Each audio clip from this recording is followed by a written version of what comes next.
Well, I've already given a few introductory comments on why we're here today, so shall we just get straight into it? Prime Minister, will someone take responsibility for the MSD error which led to the Auckland lockdown? I'm going to hand over to Minister Hipkins because, of course, he holds a bit of history and knowledge on this one. I think it's a matter of record at the time that a clerical error was admitted at the time. We have to consider the whole context of this particular case, which was that we had COVID-19 in Northland. And so the decisions that we took around the Northland lockdown were to protect Northlanders. Very low vaccination rates back at that time. Delta was not circulating widely within the New Zealand community outside of Auckland. And so our first and foremost priority at that time was to protect the people of Northland as much as we could. But will you apologise to the women accusing them of using false information to travel across the border? I think, I don't want to get into all of the ins and outs of that at the time. We were making decisions based on the information that we had available. I was very, very clear in all of my comments at the time that much of the information that we had was not fully confirmed. But ultimately the decision that we took is not one that we would change now. It was to do with protecting Northland in an environment where vaccination rates were low and where we knew COVID-19 and Delta in particular was making its way up there. When did you know about the MSD error? It was as the investigation, if you like, continued to unfold. And we did make it clear at the time that there had been a clerical error in there as well. So why did, since finding out that there was an error there, any reason for not bringing that to light? It was. There's nothing new in the report as I've read it today. All of this was a matter of public record at the time. Do you remember when you made that public? When we found out, yeah. Those women received quite a lot of backlash. Do you think they deserve an apology? Well, I think when you go back and you look at everything that we were saying at the time, there were some unsubstantiated allegations being made against them at the time, which we were pushing back on and asking people not to make judgments based on the fact that we didn't have accurate information. And I think it reinforces the overall view that we took at the time, that actually we shared information as much as we could so that people were informed about the decisions we were making. But judgments and some of the commentary was not particularly helpful.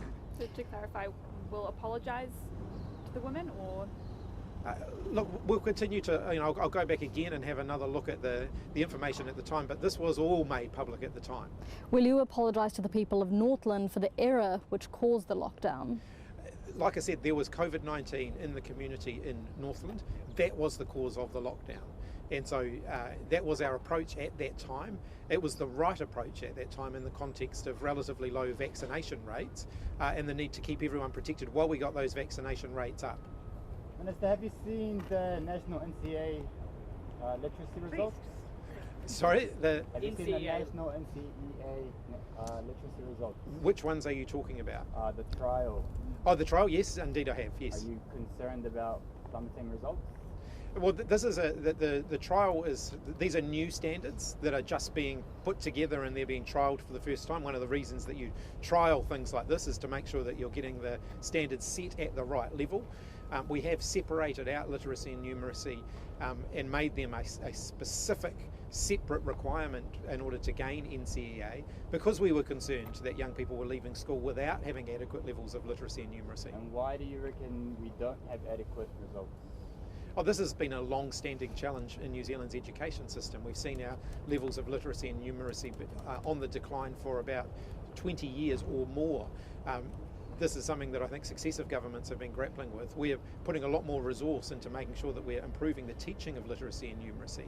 And the new NCEA co-requisite standards around literacy and numeracy are designed to capture that learning and to make sure that we do have kids leaving school with the sort of levels of literacy and numeracy they need to be able to thrive in further study and in the workforce. Minister, are you concerned about the low pass rates for literacy and numeracy? Yes, I am. Can you give us any stats about Māori specifically involved in the apprenticeship program? We know from the apprenticeship boost, 18% from memory? 19% Māori. We know from the apprenticeship boost that 19% of those who have been supported through this program have been Māori. And we know that roughly about 8% are Pasifika youth. we've had a particular focus on making sure that with our apprenticeship programs that we are seeing an increase in Māori and Pasifika youth taking them up, and that's why we also have the Māori Trades Training Scheme as well.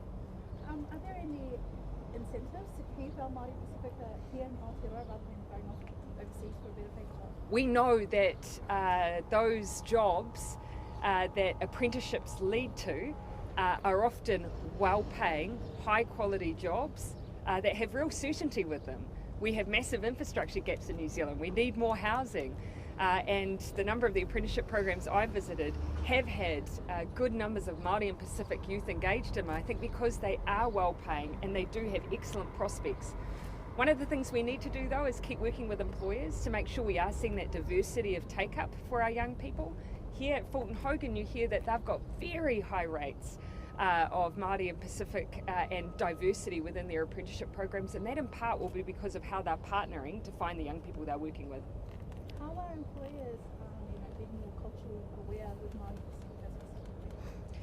I think it's, it will differ in different environments, and I'll have the Minister for Social Development and perhaps even the Minister for Youth might to comment on this as well. My observation is that we see our employers being much more aware of the communities that they're working in. So building relationships, for instance, with their local schools, with iwi, with community organisations, and in building that awareness, seeing that their future workforce is in their community, and what can they do to make their workplace more attractive to their community. And I see examples throughout Auckland. Auckland Airport is a good example. Healthcare in South Auckland is a good example. This is where we're building this awareness that our young Māori and Pacific populations are growing, and that is where our future is. So let's make sure that we're employing them in those jobs of the future. What trade would you do? What trade would I do? One of my favourite classes in high school was what they would call now probably metal tech, and if I had another my time again, I would have learned that for longer, because still one of my greatest achievements at high school was as a 14-year-old topping my metalwork class. Minister Hipkins. Minister Kalani, do you want to say Oh, sure. anything more? I'll just quickly add. Or do you want to? You go for it. Go for it. So I just had a chat with, for example, someone from Fulton Hogan around the diversity here. About 39 different ethnicities represented across their workforce, including many from different Pacific communities as well. And one of the things they said that I found really interesting was, ensuring, for example, that they supported the Tongan relief back when things happened. We know that when things happen back in home countries, it affects communities here as well. So getting in behind and supporting their communities, and for more diverse communities, having things like prayer rooms. And I know they're also working with Diversity Works on a journey to ensure that they're able to both attract but retain people from different communities as well. So just a shout out for that as well. Great work. So what are you doing to keep women in the trades? Because actually all the portfolios here, you can see with the apprenticeship boost, and actually across the board with our apprenticeship programs, we are seeing an increase in young women and women taking up apprenticeship opportunities. A bit of it's on us to make sure we're working with the industry training organisations to recruit, but it's also about those workforces and employers making sure it's an attractive place for people to work. You don't want to be what you can't see. So the more that we have women in the trades being profiled and talking about what they're doing and what a great career it is, the more likely it is that we'll attract young women to those roles. Minister Hipkins. What are the long-term impacts for children growing up in motels? Ultimately, we don't want young people and children growing up in motels, but we equally don't want them to be without shelter. Our long-term plan is to get them into sustainable, long-term, safe housing. It's why, for instance, we've worked so hard to now have built 10% of all the state houses in New Zealand have been built by this government. Could the government be doing more to get people out of motels? Our goal is to get people out of motels. Our goal is also to make sure that they are safe and sheltered. Motels are intended to only be a transition. The long-term goal is to have enough housing so that no New Zealander is in that form of transitional housing for more than a short time. So could the government be doing more to get them out? Yeah, and this is where every part of what we're doing, even here today, talking about apprenticeships, which we've increased by over 50% since we came in government, is all about having the ability to build more houses. We've built more than any government since the 1970s, but we need to build more. And Minister, Victoria University has banned relationships between staff and students last week.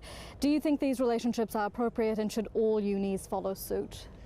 That's ultimately a matter for the universities. They have institutional autonomy around how they approach that. I think the policy that Victoria University has set out, though, is a very sensible one. Is Minister Sepuloni able to speak on the Northland under it all? Or? And then we'll make this the Okay, last one. sure, yeah. So yeah, do you have any comment around what happened there, or? There was a human error, and that was acknowledged at the time, so I'm not really sure beyond what Minister Hipkins has already said if there's much more to add. So do you take the same view in how it was handled? There was a lot going on. There was more than just that one human error. There was a lot going on in terms of the context of COVID at that time, and all of those things combined is what led to the decision making then. And so I don't think there's much more to add to what Minister Hipkins has already said. Can I just ask one for police? If that's Yeah, okay? sure. And we'll make this the last Okay, one. yeah, I promise. Last A one. real potpourri today. Go for Just it. a quick question on the pursuit policy. Are we going to hear anything more about that, or when we can expect it to be released? The Commissioner of Police has been actively reviewing the pursuits policy. Ultimately, it's an operational set of decisions. This isn't about law change. Ultimately, this is about how the police choose to implement the law. They have been reviewing that.